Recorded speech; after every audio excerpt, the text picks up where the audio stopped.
Ah, on y vient, puisqu'on parle de travail au noir. Forcément, tous les rouages du système sont amenés à sauter. Et cet article, l'Espagne, la Belgique, l'Italie en pleine corruption. Il manque plus que la France. Nos trois voisins vivent en ce moment même des crises majeures. L'Espagne pour avoir découvert que Rajoy, le Premier ministre, touchait un salaire caché et non déclaré depuis des années. Et l'Italie pour avoir laissé la banque Montepaschi continuer ses crédits des faux swaps avec la bénédiction du gouvernement de la Banque d'Italie de l'époque, Mario Draghi. En Belgique, les habitants vont découvrir sidérés que la Deutsche Bank joue l'épargne des Belges en bourse. Ouais. Si, cliquez sur le lien ici, 7 sur 7. Merci à Monsieur Maréchal. C'est quand même dingue tout ce qu'on voit. Les populations, exposées aux effets de la crise, de l'austérité, du chômage, ont de plus en plus de mal à avaler ces pitons. On revient au serpent, ce qui va les conduire de nouveau à des manifestations massives et surtout violentes dans les prochains mois. Sachant que le chômage ne pourra que se détériorer et que plus de 50% des jeunes, eux, sont déjà au chômage. En France, en revanche, vous avez vu que les merdias ne font pas de campagne pour qu'il y ait des procès, ne serait-ce que dans le cadre du scandale du Libor. On ne parle même pas de la Dexia et des autres. Et dire que François Hollande avait déclaré que la finance était son ennemi.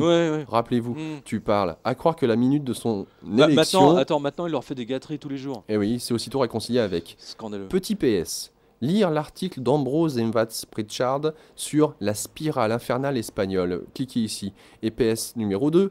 Jonathan nous signale que, je cite, le circuit de Valencia a été laissé à l'abandon malgré la fortune qu'il a coûté. C'est fou ça. Et voilà. Le mec qui construit un circuit de Formule 1, puis après, bon, il y a besoin... Tu sais, les 2 ans après, ils n'ont plus de budget, donc ils arrêtent le tout. Tu vois, le mec, ça a dû coûter, je sais pas, 300 ou 400 ou 500 millions d'euros. Paf, on abandonne, voilà. Bon. Alors, suite à ce que tu viens de lire de Zero Hedge, je pense qu'on peut mentionner les propos d'Herman Van Frippouille, qui va payer des trolls pour poster génial, sur j'ai oublié ça. Mais là, ça corrobore ce que tu viens de dire. Ouais.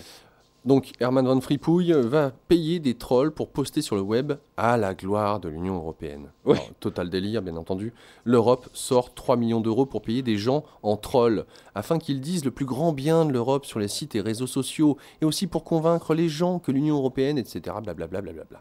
Voilà. Donc, alors, de You, ça c'est le papier du Télégraphe, va dépenser plus de 3 millions en, je vous le dis en anglais, on troll monitors to troll Eurosceptic debates on the internet ahead of European election in June. Donc c'est avant les élections de juin 2014, de manière à ce que tous ceux qui disent du mal, les eurosceptiques, soient contrés, etc. sur les réseaux sociaux. Donc vous aurez tout un tas de blaireaux qui sont des faux blaireaux, mais ça existe déjà malheureusement. Il y en a plein, des trolls.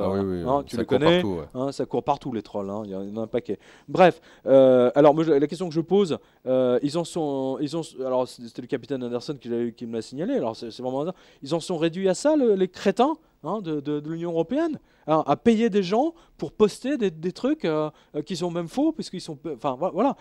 Je rappelle que l'Union européenne veut faire voter une loi justement pour interdire les gens qui donnent des faux avis sur les hôtels, etc. Parce que souvent, tu as les hôtels, puis tu as le propriétaire de l'hôtel qui met des avis comme s'il avait été client. Tu vois. Donc l'Europe veut faire voter une loi sur le même thème. Il faudrait peut-être qu'elle se l'applique à elle-même. Tu vois.